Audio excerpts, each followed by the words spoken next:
एक डॉक्टर का तलाक हो गया होगा इस बात पर विश्वास किया जा सकता है, लेकिन डॉक्टर का तलाक कुछ इस वजह से हुआ है, इस बात पर अमल कर पाना थोड़ा कठिन है।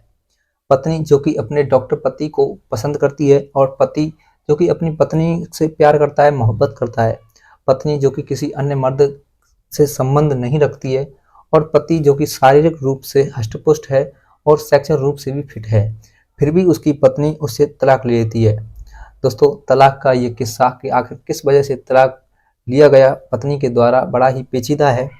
और एक लड़का जो कि अपनी मेहनत के बलबूते पर और अपने पिता के संघर्ष के दम पर एक डॉक्टर बनता है और डॉक्टर बनने के बाद भी उसकी पत्नी उसकी संघर्ष भरी लाइफ को लात मार करके उससे दूर हो जाती है, उससे तलाक ले लेती है।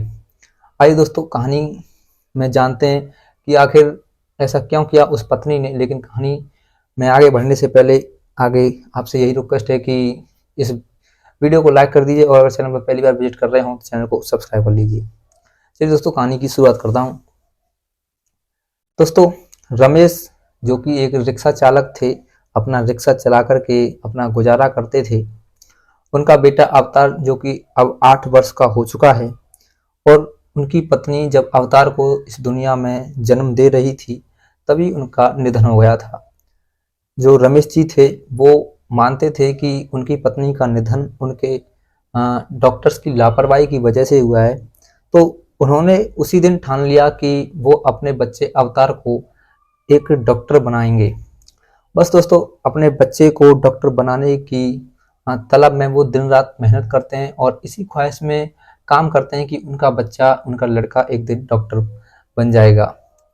दोस्तों, अपने बच्चे को पढ़ाते हैं, लिखाते हैं, अच्छे से स्कूल में दाखिला दिला देते हैं और इंटरमीडिएट तक उसे पढ़ाते हैं। दोस्तों, एक कामकाजी बाप के लिए जो कि दिन रात काम करता हो, यानी हर दिन काम पर जाना पड़ता हो, मजदूरी करता हो, उसके लिए अपने बेटे को पढ़ाना इंटर तक तो थोड़ा सरल है, लेकिन इंटर के बाद जो बच्चे की असली पढ़ाई होती है उसे कर पाना थोड़ा कठिन हो जाता है, क्योंकि जितनी उसकी मंथली इनकम नहीं होती है, बच्चे की उतनी मंथली फीस हो जाती है इंटर के बाद में।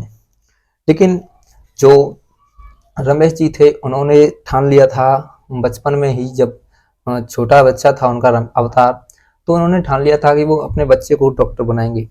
तो वो अपने बच्चे का कर्ज लेकर के अपने बच्चे का एडमिशन करा देते हैं, एक अच्छे से कॉलेज में एडमिशन कराते हैं। लेकिन दोस्तों, जो आगे की प्रक्रिया है डॉक्टर बनने की वो तभी संभव होती है जब बच्चे ने जेई का पेपर क्रैक कर लिया हो। तो जेई का फॉर्म डालता है अवतार और दोस्तों वो पहले ही अटेम्प्ट में जेई के पेपर को पार कर लेता है, तो फिर उसे एक अच्छे कॉलेज में एडमिशन मिल जाता है।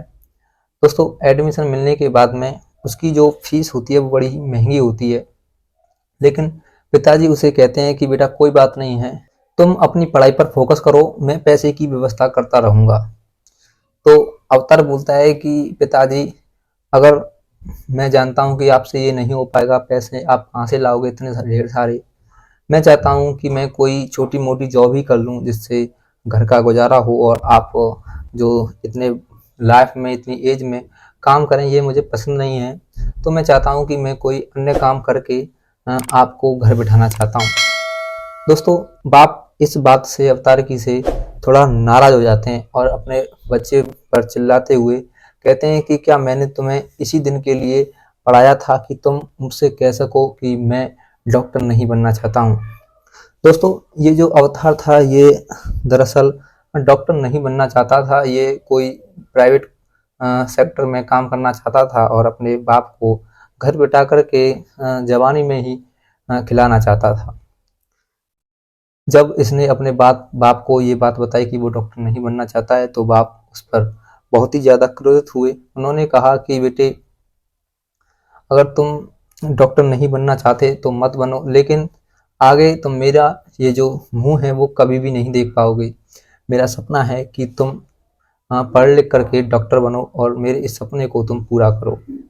दोस्तों, जब रमेश के मुंह से अवतार ने ये बात सुनी कि उनका पिता उसे डॉक्टर बनाना चाहता है, तो उसकी आंखों से आंसू आ जाते हैं। फिर वो अपने पिता को, रमेश को वचन देता है कि पिताजी, मैं आपके सामने अब जब भी आऊँगा तो डॉक्टर बनकर ही आऊँगा। दोस्तों, इसके बाद में अवतार दिन रात पढ़ाई करता है, मेहनत करता है और मेहनत करने के बाद में एक दिन डॉक्टर बन जाता है।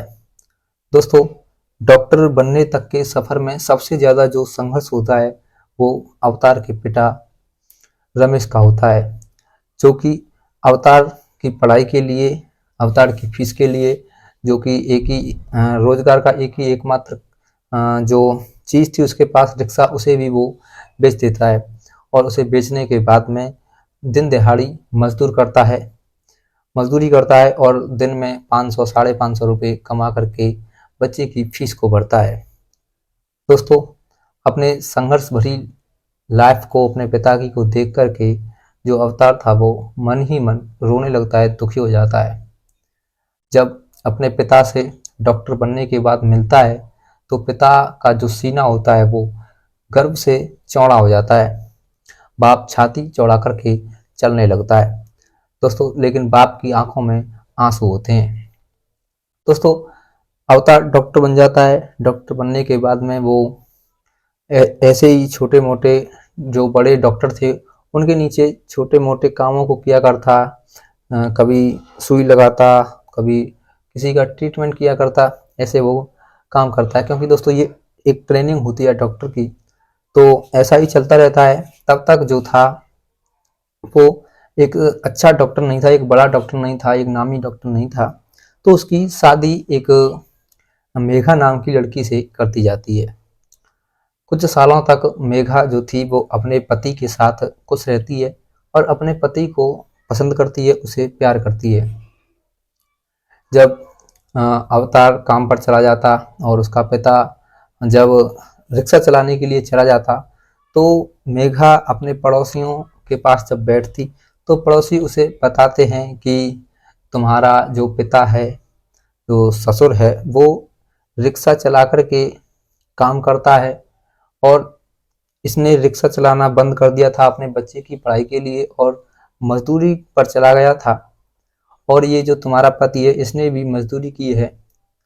दोस्तों, इन बातों को जब सुना अपने ससुर और अपने पति के बैकग्राउंड के बारे में तो इससे मेघा चिढ़ने लगती है।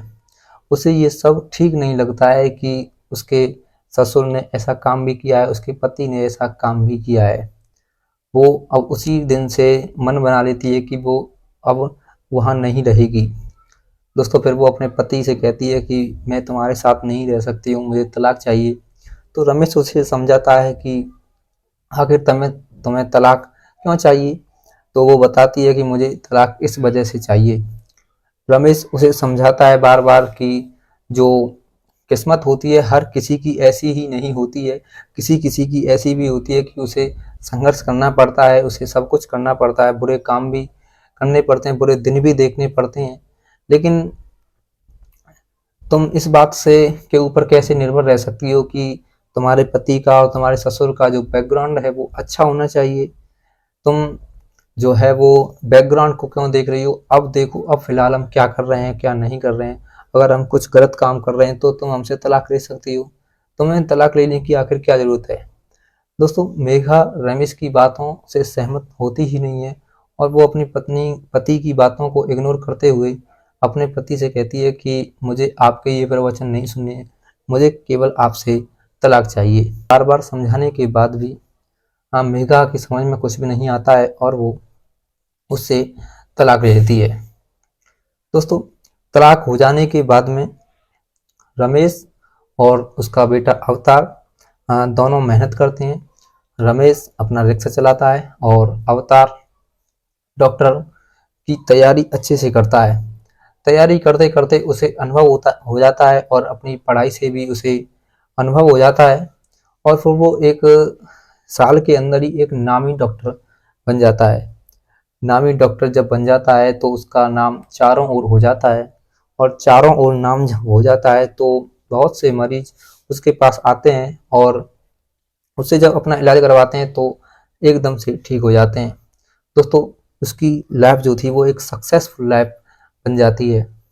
इधर जब मेघा ने रमेश के बेटे अवतार को छोड़कर के जब दूसरी जगह शादी की तो वहाँ भी उसे वो प्यार नहीं मिला, वहाँ भी उनका जो बैकग्राउंड था वो अच्छा नहीं था। फिर जो मेघा थी वो अब रोने पर विवश हो जाती है कि उसने अपने इतना प्यार करने वाले पति को आखिर छोड़ा क्यों था। तो फिर वो एक दिन अपने पति के क्लिनिक पर पहुंच जाती है और पहुंचने के बाद वहाँ अपने पति के पैरों में गिड़गिड़ाने लगती है, कहती है कि मुझे माफ़ कर दो, मुझे आपके साथ में ऐसा नहीं करना चाहिए था। अवतार उसे बाहर उठाता है और उसे माफ़ कर देता है और उसे कहता है कि कोई बात नहीं है, गलतियाँ हर किसी से होती हैं, तुम भी एक इंसान हो और गलतियाँ इंसान से ही होती हैं, चलो मैंने बात माफ़ किया। मेघा फिर उसके पैरों में गिरती है और उसे बोलती है कि क्या आपने कहीं और शादी कर ली है। तो अवतार बोलता है कि नहीं, मैंने कहीं भी शादी नहीं की है और अब मेरा शादी करने का इरादा भी नहीं है। तो मेघा पूछती है कि क्यों, ऐसा क्या बात है जो तुम शादी नहीं करना चाहती हो। तो बताता है अवतार कि अब मेरे पिता के सहारा जो है वो कोई नहीं है, केवल मैं ही उनका सहारा हूँ। और जब मैं अगर अपनी पत्नी को घर पर छोड़ दूंगा तो मैं अपनी पत्नी पर विश्वास नहीं कर सकता कि वो मेरे पिता का ध्यान रखेगी, ख्याल रखेगी या नहीं रखेगी। जब जान से ज़्यादा प्यार करने वाली तुमने मेरे पिता का ध्यान नहीं रखा, उनका ख्याल नहीं रखा, तो मैं किसी और लड़की पर विश्वास कैसे कर सकता हूँ। दोस्तों, रमेश की इन बातों को सुनने के बाद में मेघा रोने लगती है और अपने पति से कहती है कि मुझसे बहुत बड़ी गलती हो गई, मुझे माफ़ कर दीजिए। क्या आप मुझे अपनी लाइफ में आने का मौका दे सकते हैं? मैं आपकी दोबारा से पत्नी बनना चाहती हूँ। अवतार हंसने लगता है और हंसते हुए कहता है कि नो थैंक यू, मुझे अब आपको अपनी पत्नी नहीं बनाना है। मैं आपके लक्षण देख चुका हूँ कि आप मेरे पत्नी बनने के बाद कैसा काम कर सकती हैं। दोस्तों, फिर इसके बाद में रमेश के पास जाती है मेघा और उनसे कहती है कि पिताजी मुझे अपनी बहू बना लीजिए, मैं आपकी बहुत सेवा करूँगी दिन रात। तो रमेश कहता है मेघा से कि मैं इसमें कुछ नहीं कर सकता, तुम अपने पति के पास ही जाओ और उससे ही बातचीत करो अवतार से, मैं इसमें कुछ नहीं कर सकता हूँ। दोस्तों, अवतार का मानना था कि वो अपनी पत्नी से दोबारा शादी नहीं करूँगा, तलाक दी हुई पत्नी से। तो फिर वो मेघा जो थी वो रोते हुए बिलखते हुए वहाँ से चली जाती है। दोस्तों, अवतार और उसका बाप रमेश अब अपनी जीवन को अच्छे से जीते हैं और जो रमेश होता है वो भी अब रिक्शा चलाना बंद कर देता है, क्योंकि अब जो अवतार था वो एक नामी डॉक्टर बन चुका था। दोस्तों, उन दोनों का ऐसे ही चलता रहता है और मेघा अपनी उन दोनों की लाइफ से कहीं दूर चली जाती है। तो दोस्तों, कैसी लगी ये कहानी कमेंट में बताएं। तो इस कहानी के द्वारा मैं आप सभी से केवल यही कहना चाहूँगा कि संघर्ष जो होता है वो किसी का दिखता है और किसी का नहीं दिखता है। जैसे कोई रिच आदमी है और वो अपनी पढ़ाई से पढ़ लिख करके यूपीएससी का पेपर क्रैक करके एक आईएएस बनना चाहता है, और वहीं दूसरी तरफ एक गरीब लड़का है जो कि पढ़ लिख करके ही यूपीएससी की परीक्षा को पास कर कर ही आईएएस बनना चाहता है। दोनों एक साथ अपनी शुरुआत करते हैं। रिच पर्सन है तो उसे किसी भी चीज़ की टेंशन नहीं है, केवल उसे इसी बात की टेंशन है कि उसे दिन रात पढ़ाई करनी है।